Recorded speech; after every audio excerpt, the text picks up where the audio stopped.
पिछले दौरे पे आए थे तो आदरणीय गुड्डू जमाली साहब एमएलसी साहब कह रहे थे कि चारों विधानसभाएं जितनी जीतेंगे उतने से अकेले मुबारकपुर को जिताएंगे। लेकिन हम चाहते हैं कि आदरणीय गुड्डू जमाली जी जो कह रहे हैं मुबारकपुर से एक भी वोट गोपालपुर का कम न रह जाए, ये हमारी आपसे प्रार्थना है। ये भारतीय जनता पार्टी के लोग जो घमंड में हैं उनके घमंड को चकनाचूर करने की जिम्मेदारी मेरे गोपालपुर के साथियों आपकी है। साथियों, ये बीजेपी के लोग बहुत षड्यंत्र करेंगे, कहीं वोट कटवाने का षड्यंत्र करेंगे, कहीं आपकी पोलिंग को डिस्टर्ब करने का भी षड्यंत्र करेंगे, कहीं आप लोगों के बीच और तरह के भी तिकड़मे फैलाएंगे। जब बीजेपी के लोगों की हार की कहानी लिखी जाए तो सबसे पहला काम आजमगढ़ के लोगों आपको करना है मेरे साथियों। पिछले चुनाव में तो समय कम मिल पाया था, कुछ अपने भी रूठ गए थे।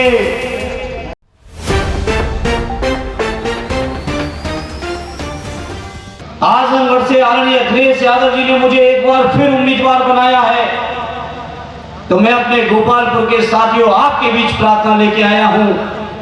हालांकि पांचों विधानसभाओं में अलग अलग कंपटीशन है। पिछले दौरे पे आए थे तो आदरणीय गुड्डू जमाली साहब एमएलसी साहब कह रहे थे कि चारों विधानसभाएं जितनी जीतेंगे उतने से अकेले मुबारकपुर को जिताएंगे। लेकिन हम चाहते हैं कि आदरणीय गुड्डू जमाली जी जो कह रहे हैं मुबारकपुर से एक भी वोट गोपालपुर का कम न रह जाए, ये हमारी आपसे प्रार्थना है। बताओ गोपालपुर वालों, कहीं से कमजोर तो नहीं पड़ने वाले हो। ऐतिहासिक वोटों से जिता देना मेरे साथियों। और ये चुनाव इसलिए भी जिताना है आपको क्योंकि ये बीजेपी के लोग जो सोच रहे हैं पिछले 10 सालों से लगातार झूठ की बुनियाद पर झूठे वादे और झूठे जुमले देकर ये भारतीय जनता पार्टी के लोग जो घमंड में हैं उनके घमंड को चकनाचूर करने की जिम्मेदारी मेरे गोपालपुर के साथियों आपकी है। साथियों, आप सोचो, लगातार 14 से झूठ चल रहा है। कभी रोजगार के नाम पे झूठ चल रहा है, किसानों के नाम पे झूठ चल रहा है, देश की अर्थव्यवस्था के नाम पे झूठ बोल रहे हैं, महंगाई के नाम पे झूठ बोल रहे हैं। और इस समय क्या जुमला दे रहे हैं कि हम 400 पार करेंगे। तो हमारे भी नेता ने नारा दे दिया है अखिलेश यादव जी ने कि भारतीय जनता पार्टी अगली बार 400 पार। तो मेरी इच्छा यह है मेरे गोपालपुर आजमगढ़ के लोगों, जब बीजेपी के लोगों की हार की कहानी लिखी जाए तो सबसे पहला काम आजमगढ़ के लोगों आपको करना है मेरे साथियों। क्योंकि आजमगढ़ के बारे में मैंने बचपन से सुना है, सत्य नेताजी की जुबान से सुना है, अपने और समाजवादी नेताओं की जुबान से सुना है कि आजमगढ़ के लोग जब जो फैसला लेते हैं वो ऐसा फैसला होता है कि पूरे देश में उस फैसले की धमक जाती है। ये मैंने सत्य नेताजी की जुबान से आजमगढ़ के लोगों आपके लिए सुना है। इसलिए हम चाहते हैं भारतीय जनता पार्टी के वो लोग जिन्होंने लगातार गुमराह किया है, याद करो 2014 के चुनाव के समय कहा था हर साल 2 करोड़ रोजगार मिलेंगे।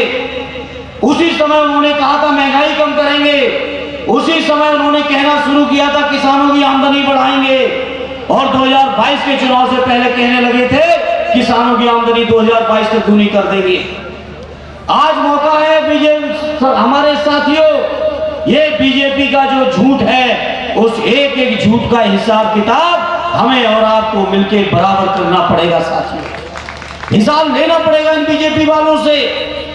जहां कहते थे कि 2 करोड़ रोजगार हर साल होंगे, वहीं आज क्या आलम हो गया है उत्तर प्रदेश के अंदर। मैं समझता हूं 12-13 परीक्षाएं ऐसी हैं जो पिछले 7 साल में जब से बाबा जी मुख्यमंत्री हैं उत्तर प्रदेश के, लगातार उन परीक्षाओं के पेपर लीक करके हमारे नौजवानों को ओवर एज बनाने का काम अगर कोई कर रहा है तो भारतीय जनता पार्टी के लोग कर रहे हैं। मामूली बात नहीं है, केवल 60,000 भर्तियां निकलती हैं और 60 लाख से ज्यादा नौजवान उस भर्ती में पास होने के लिए परीक्षाएं देते हैं। परीक्षाएं देते हैं वहां तक गनीमत है, लेकिन परीक्षाएं देने के साथ साथ उन परीक्षाओं के पेपर लीक करके जिस तरह से नौजवानों के भविष्य के साथ ये बीजेपी के लोग खिलवाड़ कर रहे हैं, मैं अपने नौजवानों से कहूंगा बीजेपी के साथ इस बार ऐसा इंतजाम कर दो कि आपके भविष्य के साथ खिलवाड़ करने लायक ही न बच पाए। ऐसा इंतजाम भारतीय जनता पार्टी लोगों की कर दो। इसलिए मैं साथियों, एक साथी कह रहे थे कभी बिहार में गठबंधन की सरकार थी तो बिहार में हमारे उत्तर प्रदेश के नौजवानों को रोजगार लेने जाना पड़ा। मैं समझता हूं हमारे उत्तर प्रदेश के नौजवानों के लिए, उत्तर प्रदेश की सरकार के लिए ये शर्म की बात है कि जो उत्तर प्रदेश पूरे देश को नौजवानों को रोजगार देने की हिम्मत और क्षमता रखने वाला प्रदेश है, उस प्रदेश के नौजवानों को दूसरे प्रांतों में जाके रोजगार के लिए जाना पड़ रहा है।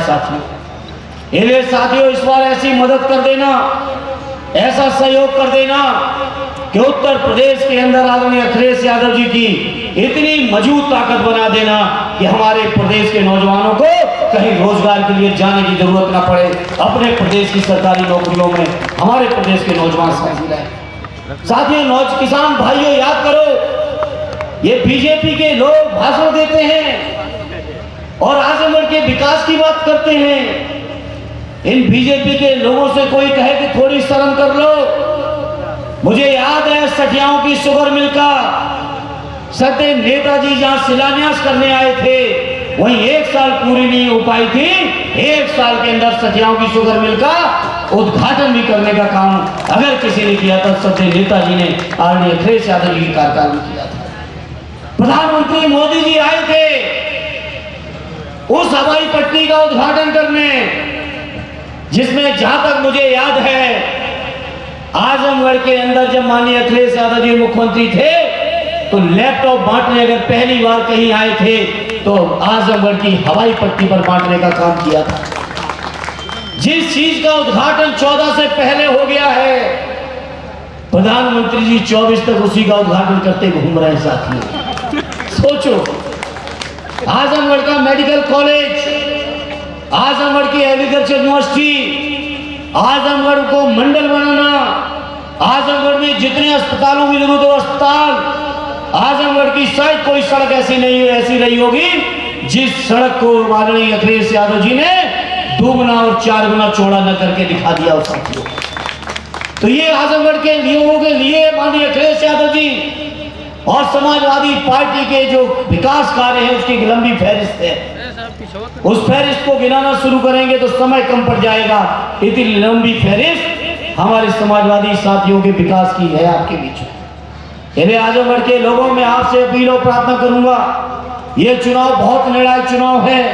इस निर्णायक चुनाव में हमें जहां भारतीय जनता पार्टी से पिछले 10 सालों का एक एक हिसाब लेना है, वहीं भारतीय जनता पार्टी को हराकर इंडिया गठबंधन और माननीय अखिलेश यादव जी के हाथों को भी मजबूत करने का काम करना है। साथियों आजमगढ़ वालों, जहां किसानों की आमदनी के नाम पे धोखे हुए, मैं बदायूं में जब तक था, बदायूं के तो किसान रात रात भर अपने घरों में नहीं सो पाए, खेतों में सोते थे। बताओ आजमगढ़ के किसानों का भी यही हाल रहा है कि नहीं रहा है? रात रात भर खेती की रखवाली करने के लिए लोग अपने खेतों में पड़े रहे, अपने घरों में नहीं सो पाए। तो बताओ मेरे किसान भाइयों, भारतीय जनता पार्टी वालों से हिसाब किताब बराबर करोगे कि नहीं करोगे? साथियों करेंगे। इसलिए मैं आज इस मौके पर आपसे प्रार्थना लेके आया हूं।